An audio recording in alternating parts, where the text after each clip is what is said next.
end of 2022, there were a handful of narrative-driven games that were shortlisted as some of the best titles of the year. And one of those titles that sat near the top of everyone's list was a game called Norco.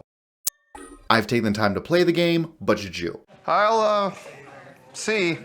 First of all, this game has vibes. You are set up in an alternative version of Norco, Louisiana, where you are a young adult who is coming back after a couple years away from home. You find your hometown has been chewed up and spit out by corporate America.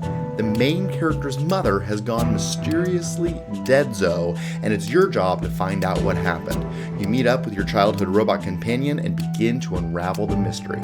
One of the most interesting parts of this game is the mind map. There are many dialogue trees that you're going to go through, and after having a conversation, you can return to this hub. Here, you can see the protagonist's perspective on what has been taken from the conversation, as well as characters involved in the plot, motivations of those characters, and how they tie into the overarching story.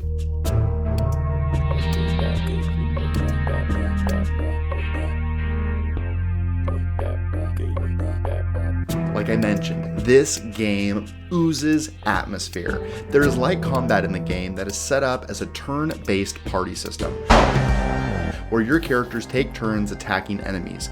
I played on controller, and I thought that the combat was not controller-friendly for a few movesets. But really, the combat is just there to express a conflict surrounded by more dialogue and storytelling.